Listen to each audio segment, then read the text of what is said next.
Hey guys, Wild Willie here. I'm just going to do a quick little video on lighting.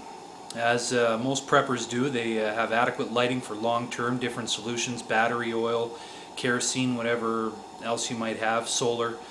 I'm going to show you a couple things that I picked up. I'm a little bit of an antiquer, for those who do know me, and I got a strong fascination with oil lamps and everything else.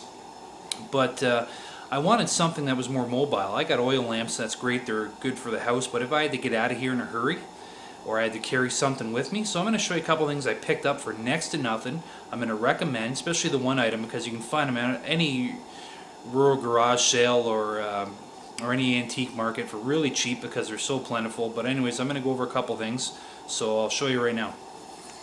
So this one here, we all know what this is. This is a Coleman lantern, 10 bucks. 1963 Coleman single mantle burner.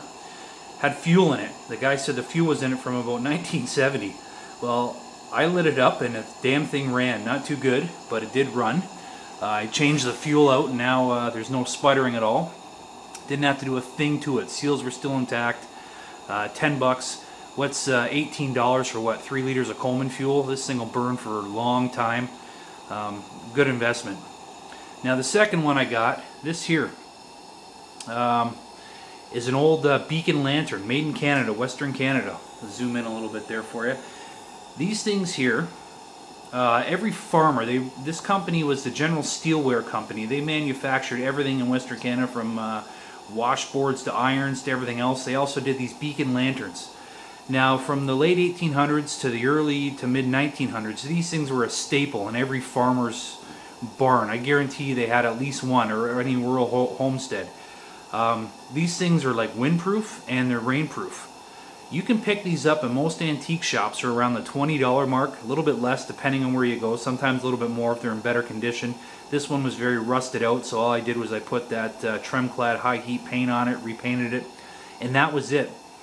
These things are quite versatile. They'll burn a lot. I've never tried gasoline in one, but I have tried Coleman fuel. I've tried kerosene. This is lamp oil in here now. I've even tried diesel fuel. These things will burn almost anything.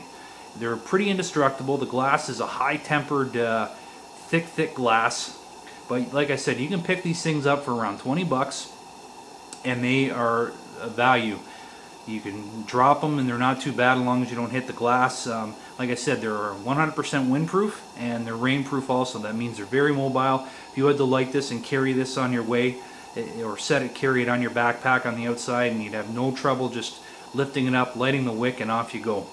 So those are a couple little things I picked up for next to nothing. Repairs and everything, and the paint, $30 to do both of these up, get them redone, and that's it. So just keep in mind that flashlights are great, LED lights are great, even ones with lithium batteries are great, but eventually they go, and if you don't have a large backup of batteries that's going to last you long term, you might want to look at stuff like oil lamps and lanterns and stuff like that that run off multiple fuel sources like kerosene, cooking oil, lamp oil, and whatnot. So just a little bit of food for thought. I got to get trucking. So remember, it's not a question of if the shit hits the fan, it's a question of when. So always be prepared.